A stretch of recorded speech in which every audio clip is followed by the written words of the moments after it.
Hello, everyone. I'm here to talk about Hazbin Hotel Season 2. And because I have nothing better to do, and if you have nothing better to do, grab a snack, get some food, do an art project, do your homework, and turn me on in the background and listen to me talk for who knows how long. So let me just start by talking about the story's MC, Charlie Morningstar. Charlie is an interesting case because you can hate her, you can love her, both are justified. But saying she's out of character is incorrect or just wrong in general to me because Charlie was just proven last season, was just told in the first episode, hey, guess what? The guy you thought you couldn't, the guy you thought died is actually redeemed in heaven. Good job. Your mission works. Congratulations. So of course she would be excited and want to prove to everyone that's possible. Was she right in going to Vox? No. Was she right in trying to force Angel Dust into doing exactly what she wanted, even though he wasn't ready to be redeemed, and she didn't even know why he was here in the first place? No. But that's exactly what I expected from her. I expect nothing less from Charlie. If you expected more, then I don't know what to tell you. Next up, we got Baggy. Baggy is a weird case because she's not enough of her own character for me to care. Like 50% of Baggy revolves around Charlie because like her almost every one of her solo songs, I'm doing air quotes if you can't see them, are about Charlie. The first one she sings is a duet with Carmine, and the second one she does is also with Carmine about being out for love, and the third one is Easy, which is literally about smashing Charlie. Well, not smashing Charlie, but it's about being there and that they can do it together. But I do want to know more about Vaggie. She does. I do like her, but I do want to know more before I get invested. Who's next? Angel Dust, and I also got to talk about Husk. Husk is a good character. I can definitely tell. Well, I can tell. I can see how he died. I think he was a failed magician who ended up who who had a good run, but his ad went south, and so he ended up gambling, going to bars, and then one day just caught up to him, and he regretted the way he lived his life, but it's the only way he knows how to live, and him being redeemed is how him learning how to love himself and loving his own life and the lives of others is going to be how he gets redeemed. And he's learning that through Angel Dust, who, on the other end of the spectrum, is in hell for murder. Now, when I say murder, I hope it isn't self-defense. Like I, I don't want it to be Angel was getting choked out by his dad, and he just had a knife on him and stabbed him. I do hope that's more like Angel just couldn't take the abuse anymore, and then one day he snuck up on his dad and killed him. Because don't get me wrong, Serpentious is reason for being in hell. It's fine with me. I had no problems with it, but I just don't want everyone to have one. Like I don't need everyone to be a misunderstood character. Like we need as much evil as we do misunderstandings. And I do think season three's when they go get Angel Dust will be deciding, does he want revenge on Valentino and kill him, or will he redeem himself and show mercy and move on? What else we got next? Let's see. Let's see. Cherry Bomb and Serpentious. Cherry is a cool character. I can definitely tell from what we know that she left home. That she left home and she became a party girl, and then not caught up to her. It's is what I can tell from her so far. And Serpentious, we know about everything he did and why he can't go to hell. I've seen a lot of people talk about it. I think it's because it's not like they have anyone else, so they can't just experiment with this. So it's like, cause like, what if he just like becomes a sinner again? Is he stuck that way because he's already redeemed, or can he just? They don't know enough about redemption to say, oh, you can just go into hell and heaven whenever you want.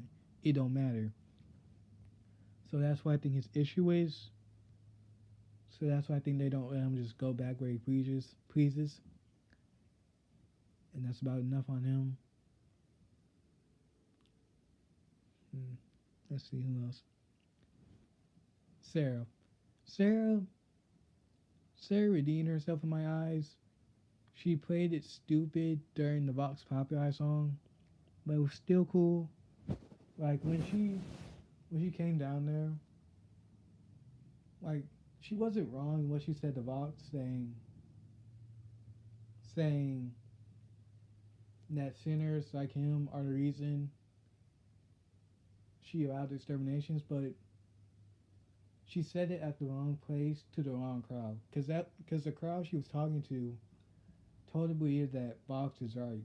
That heaven was just doing this to keep them down, not as a safety measure. Not because they were scared of sinners like Vox gaining power. They were scared of that Vox might rise. They thought that they were scared because if they rise, they wouldn't be able to just hold power over them anymore. That's what the sinners thought, not what Sarah thought. Instead of learning to just trust that people can be good and that not everyone is inherently evil is a good thing for her to learn, is a good arc for her. I feel like I don't need to talk much about Emily. She was a good character in my opinion. Saw someone say that the Vox scene when her getting sat down in the chair immediately was stupid. But hey, I don't think that deep. I don't think it's that deep. But who cares?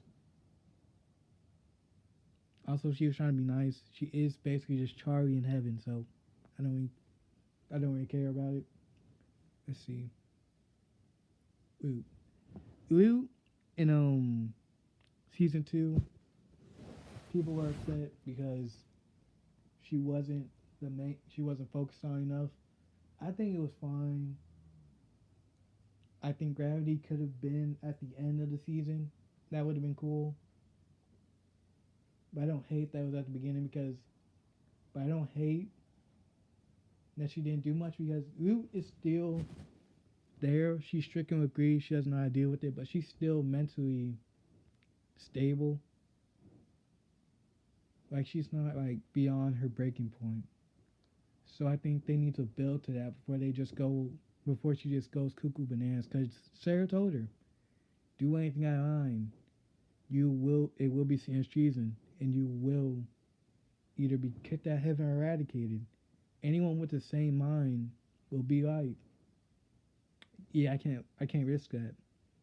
Also, no one else in the core of the extermination seems to have that close connection to Adam. So they might being scared in the submission by Sarah will probably be enough to stop them. Also, Abel's in charge, so she can't really order him to do anything. Let me talk about Box. Box is an interesting character. He's a good villain. And I do like the way he bounces off of Alistair. At first, I'll be honest. I was shocked by how Vox was treated. I was shocked when I learned that Vox was actually like the main of the bees to be focused on. Because I thought it was going to be like a Daffy Duck and Bugs Bunny kind of relationship between him and Alistair, Roadrunner Robert Coyote kind of thing, Coyote kind of thing. In names of Alistair always having the upper hand over Vox, and not Vox never really beating Alistair. But I was generally surprised because it was good. It was predictable, but it was good. It was a good predictability. Vox fell to because of his own ego, and because he couldn't just sit back and let someone else take the spotlight. Because that's the thing. That's the difference between Alistair and Vox. If it serves Alistair's plan, Alistair is fully capable of being the loser if it serves his plan. Vox cannot. Vox has to let everyone know that he did this. He's the reason this is here. He can't. He can't just manipulate anyone. He can't manipulate anyone because he's not willing to play a part. He's not willing to be the supporting role. He can only be the focus. He has to be the head man. Everyone has to know, I'm the one who got you there. I'm the one who made this possible. And that's what ended up being his downfall. Like Alistair said, there are no friends in hell. Velvet and Valentino may be Vox's friend, but at the end of the day, they're not one person. They don't share the same visions all the time. There's nothing stopping the other two from just leaving. Especially at the end, if Vox owned their souls, he could just stop them from stopping him from blowing up the pentagram. But because he had friends, they stopped him, and there was nothing he could do. Let's see. And for people who call Alistair a hypocrite for his prepaid powers, I don't see it the same way as I do Vox, because Alistair paid a price for his powers. Vox didn't. Vox has friends. Alistair made a deal. His soul for power. And also, it's a deal neither him or Rosie can just back away from. Rosie can't just be like, here's your soul, give me your powers. Give me my powers back. And Alistair just can't be like, I want my soul back, here are your powers. That's not how it works. It's a contract. Neither can just break it without owing someone something. And let's see. And Rosie, we can already tell, Rosie is some kind of stronger being than what we know, and all we can do now is wait. Whether Alistair knows what she is or not, we're trying to find out. Especially because we can tell he has his eyes on Lucifer at the moment, because he's a free man and he wants more power. And Lucifer, I had no problem with him being goofy and stupid. Not stupid, but dumb, gullible. Vox Populi accept. And I also, him not being able to hurt sinners is fine in my book. It makes it better in my opinion, because why would anyone be here if this was true? We all know Lucifer hates sinners, so why would any of them be here if he could just hurt them? And for people who say that scene in World Greatest Dad where he attacked Alistair is him hurting somebody, I don't see it, because in my opinion, not all of the songs matter in the end.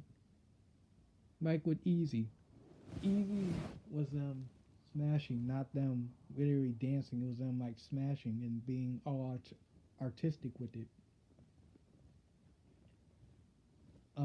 Stay Gone, that whole like the Red and Blue, Alistair and Vox, Alistair breaking the fourth wall of the background. None of that is actually happening. It's just them making it look cool for the audience. And let's see. Oh yeah, and Lilith coming back. Lilith coming in season 3 will be interesting. Because if I can't predict where it's going, where this season is going,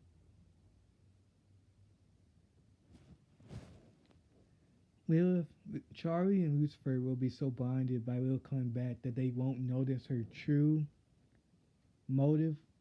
They won't be able to tell what she's really doing, and that's how Alistair will get the jump on Lucifer. And on the other side, we'll get Husk and Cherry trying to save Angel.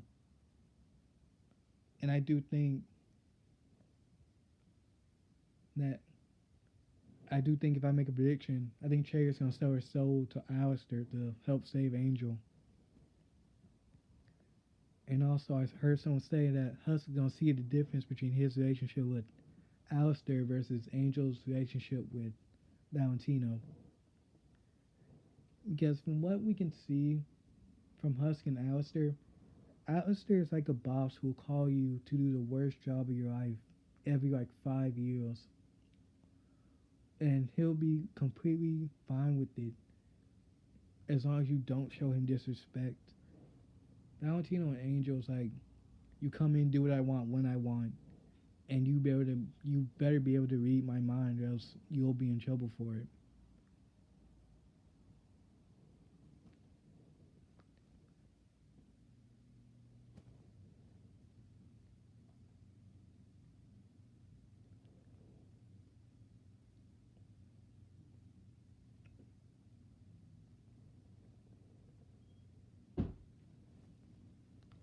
Also, I heard someone say that they think redemption is stupid because what if your killer rises into heaven and like I want to see him there, but that's not for you to say because redemption is literally feeling sorry for what you've done, learning to become a better person, and staying that person. If I needed your forgiveness to be redeemed, then I can just have someone be a jerk or just never forgive me. Does that mean I don't deserve to go to heaven, even though I've done the work? I put in the effort, and I generally feel bad and try to become a better person. Because if I'm not redeemed, why am I a better person? Why do I care? Why do I care? Why am I a better person if I'm stuck in hell with all these terrible people? Forgiveness doesn't matter in redemption. It's nice, yes, but forgiveness shouldn't define whether someone is redeemed or not.